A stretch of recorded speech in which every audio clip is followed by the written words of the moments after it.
Des immeubles sont détruits.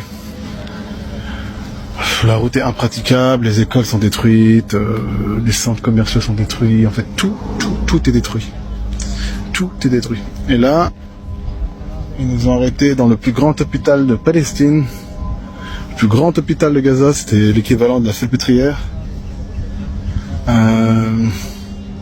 L'équivalent d'un CHU en fait. Et voilà ce qu'il en reste. Donc voilà les dégâts.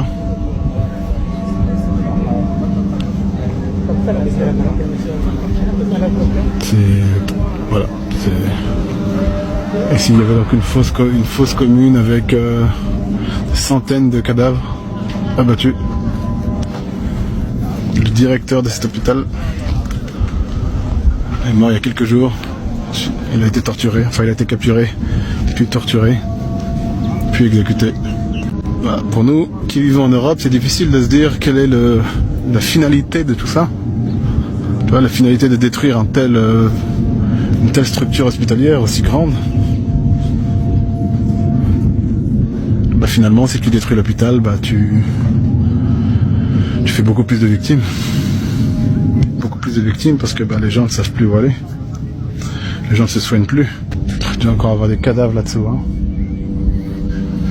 Donc les 30 ou 40 000 morts officiels, hein, ça veut rien dire en fait. On a beaucoup plus que 100 000, peut-être 150 000. Hein. Facile. Facile. Les journalistes sont interdits ici. Pas accès. Seuls les médecins ont accès. Donc c'est aussi un devoir de montrer ce qui se passe. La désolation.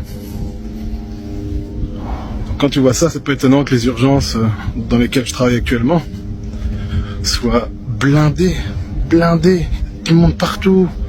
C'est extrêmement difficile de bosser car tu es entouré systématiquement de 10 patients. Ça va péter là-bas. Tu es systématiquement entouré de 10 et bref, c'est le cas. Il faut vraiment qu'il y ait un cessez-le-feu. Il n'y a plus rien, de toute façon, il n'y a plus rien. Les gens sont pourris.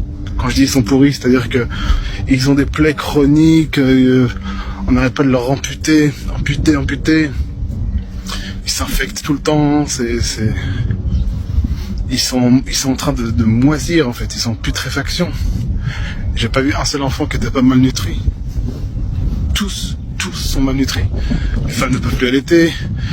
Des enfants de 9 mois, 12 mois qui font 5-6 kilos. Donc voilà.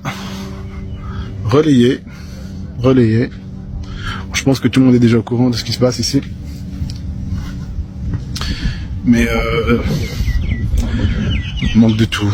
Il n'y a pas de compresse. Même la bétadine, faut courir après. Il n'y a pas d'antalgique, ils n'ont pas de morphine, ils n'ont pas de drogue dure, donc tous les gestes se font à vif. Donc ça crie énormément dans les couloirs, les enfants crient, hurlent, toute fracture qui doit être réduite se fait à vif.